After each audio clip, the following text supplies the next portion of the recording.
Joining using preposition with noun or জিরান্ড part 2। আমরা part 1 কি দেখলাম, জিরান্ড কাকে বলে এবং কিভাবে আমরা দুই বা ততোধিক সিম্পল সেন্টেন্স বা ক্লজকে সিম্পল সেন্টেন্সে কিভাবে জয়েন করব, এইটুকু শিখলাম। কিন্তু পার্ট 2 না দেখলে পরে জিরান্ড সম্পর্কে আমাদের তথ্য অসম্পূর্ণ থাকে। So let's discuss part 2।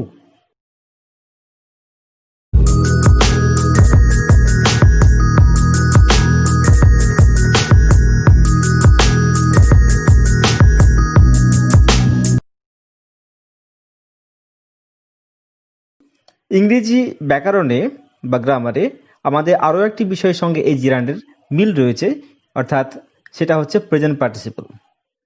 তারও কিন্তু গঠন হচ্ছে ভার্ব প্লাস আইএনজি, অর্থাৎ verb plus ING.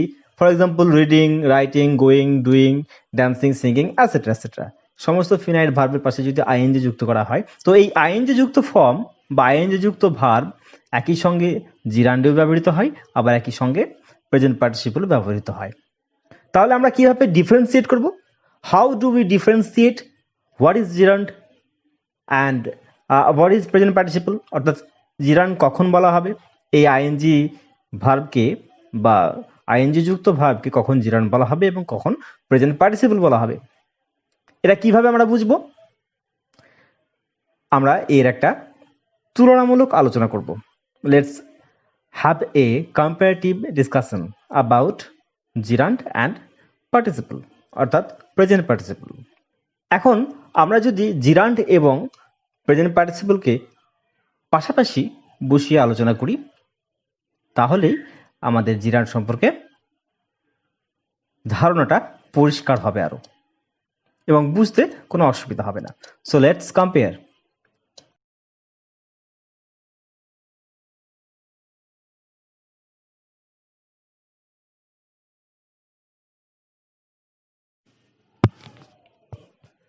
So the difference number 1, প্রথম পার্থক্য হচ্ছে জিরান্ড functions as a verbal noun. এটা আমরা জানি, জিরান্ড একটা ভার্বাল নাউন হিসেবে কাজ করে, ভার্ব হলেও নাউন হিসেবে কাজ করে। For example walking stick, baking Baul, dining table, drinking water etcetera. এই সমস্ত শব্দগুলো কোনো না কোনোভাবে নাউনকে ইন্ডিকেট করে, যদিও তারা ভার্ব এবং তার সঙ্গে আইএনজি যুক্ত রয়েছে, যেমন walking, baking, dining, drinking etcetera. অর্থাৎ stick for walking, bowl for baking, table for dining, water for drinking. অর্থাৎ এই ফর দিয়ে যদি আমরা এগুলোকে ব্যাখ্যা করতে পারি, তখন এই শব্দগুলো একত্রিত হয়ে তখন জিরান্ড হিসাবে পরিগণিত হবে। অন্যদিকে প্রেজেন্ট পার্টিসিপল, অর্থাৎ প্রেজেন্ট পার্টিসিপল আমরা জানি যে ভার্বাল অ্যাডজেক্টিভ, অর্থাৎ ভার্ব হলেও একসঙ্গে অ্যাডজেক্টিভ হিসাবে কাজ করে, কিন্তু তারও ফর্ম কিন্তু ING, verb plus ING. Barking dog, rolling stone, rising sun, burning house etcetera, এই সমস্ত উদাহরণগুলো হচ্ছে প্রেজেন্ট পার্টিসিপল। কেন? এখানেও কিন্তু ভার্ব প্লাস আইএনজি, কিন্তু এইগুলো অ্যাডজেক্টিভ হিসাবে কাজ করছে। Difference number 2 or point number 2, 2 নম্বর পার্থক্য হলো জিরান্ড সবসময় হোয়াট এই কোশ্চেনটার অ্যান্সার করে। For example smoking is injurious to health, what is injurious to health? I practice dancing, what do I practice? He stopped talking, what did he stop? এই সমস্ত example ক্ষেত্রে যখন কি হোয়াট এই কোশ্চেনটার অ্যান্সার দিচ্ছে, তখন অবশ্যম্ভাবীভাবে definitely it is to be called gerund. On the other hand present participle answers how. Present participle ক্ষেত্রে কি করে? প্রেজেন্ট পার্টিসিপল হাউ, কিভাবে, এইটার অ্যান্সার করে। For example the bird flew twittering, পাখিটি উড়ে গেল টুইটারিং, কিচিরমিচির করতে করতে। How did the bird fly? He ran shouting, সে চিৎকার করতে করতে দৌড়ে চলে গেল। How did he run? The girl is charming, how is the girl? তো যখন হাউ বা কেমন ভাবে, কিভাবে এই অ্যান্সার করবে, যে ভার্ব প্লাস আইএনজি ফর্ম, তখন সেটা অবশ্যই definitely that is to be present participle. Next,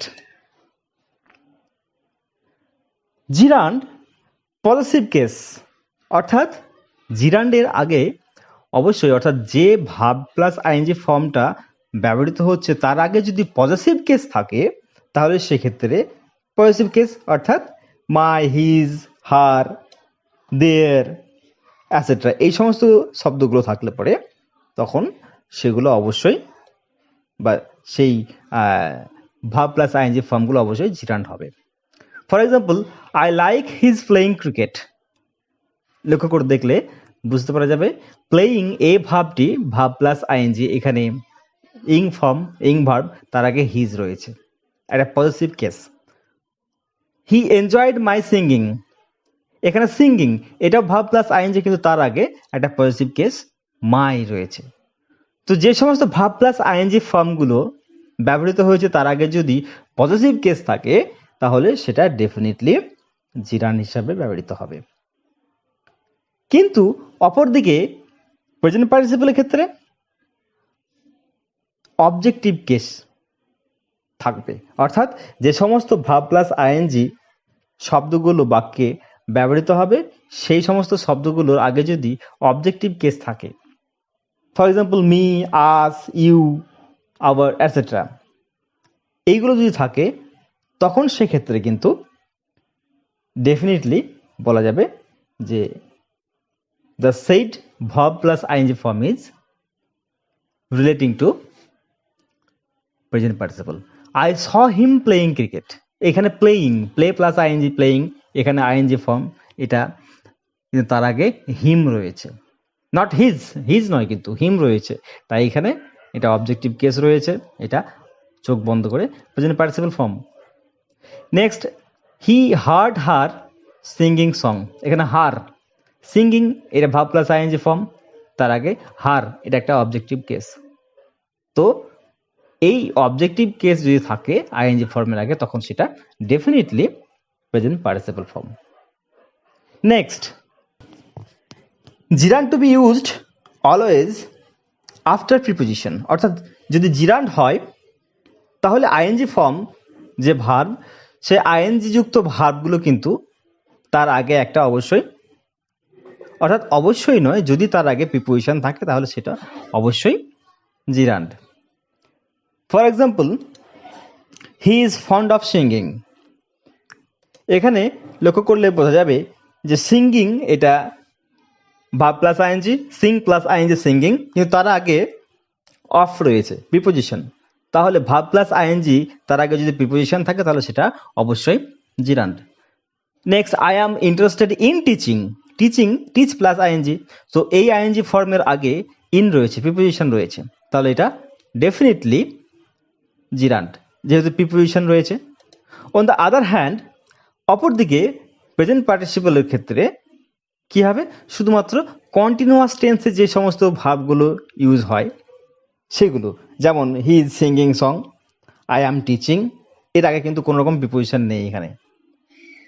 অর্থাৎ, আর point number 5, some verbs relate to gerund, কিছু কিছু ভার্ব আছে, এক্সপ্রেশনস আছে যেগুলো অবশ্যই জিরান্ড বা অবশ্যই কি করে, জিরান্ড নেয়।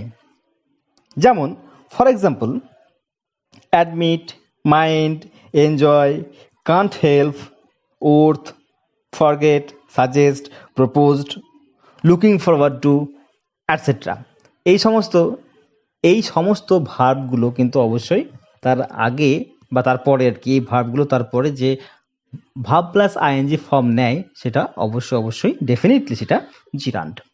তাহলে আমাদের খেয়াল রাখতে হবে যে কিছু কিছু এক্সপ্রেশনস বা ভার্ব আছে যেগুলো অবশ্যই জিরান্ড নেয়, তারপরে সে ভার্বগুলো আমাদের একটু খেয়াল করতে হবে। অপরদিকে প্রেজেন্ট পার্টিসিপলের ক্ষেত্রেও কিছু কিছু ভার্ব রয়েছে, সেগুলো কিন্তু আমাদেরকে খেয়াল করে রাখতে হবে। যেমন go, come, spend, watch, catch, have, feel, smell, notice, find, etcetera. এই কতগুলি ভার্ব আমাদের কিন্তু খুব সুন্দরভাবে খেয়াল করতে হবে। In fact I would rather say এগুলোকে মুখস্থ করে রাখলে ভালো হয়। তাহলে আমরা বুঝতে পারা যাবে যে কিভাবে বা কোন ভাব থাকলে আমরা কখন সেই আইএনজি যুক্ত ভার্বকে প্রেজেন্ট পার্টিসিপল বলবো বা সেই আইএনজি যুক্ত ভার্বকে আমরা জিরান্ড বলবো। নেক্সট,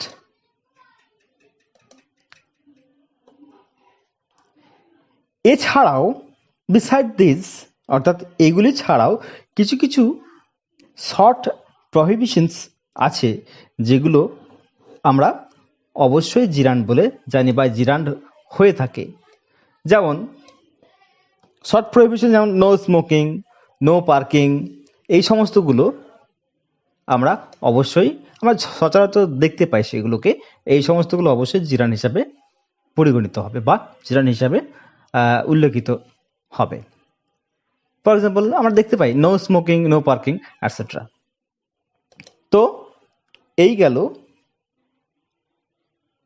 ডিফারেন্স, পার্থক্য, যে কখন কোন ক্ষেত্রে ভাব প্লাস আইএনজি ফর্ম জিরান্ড হিসাবে ব্যবহৃত হবে আর কোন ক্ষেত্রে verb plus ING form present participle হিসাবে ব্যবহৃত হবে।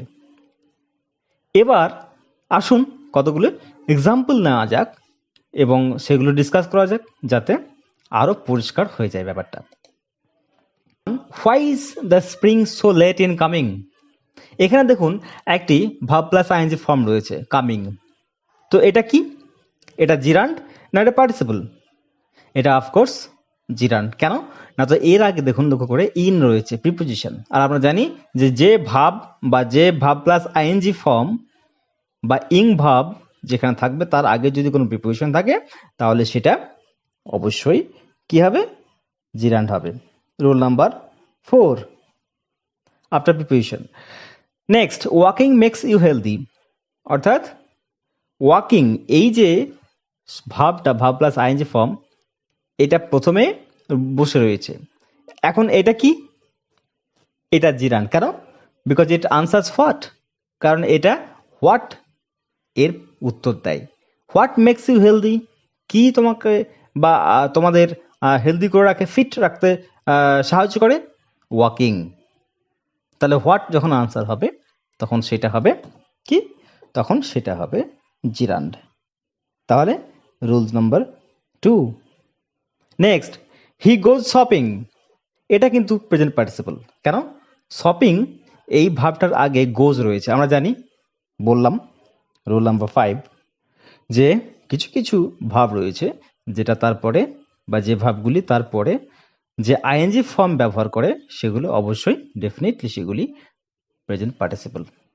So he goes shopping, this is an example of present participle. Next, they saw me watching TV, এটা কিন্তু প্রেজেন্ট পার্টিসিপল আবারও। তার কারণ কি? মি, এই ওয়াচিংটা ইং ভাব, অর্থাৎ verb plus ING, watch plus ING, কিন্তু তার আগে কিন্তু অবজেক্টিভ কেস রয়েছে একটা, মি, তাই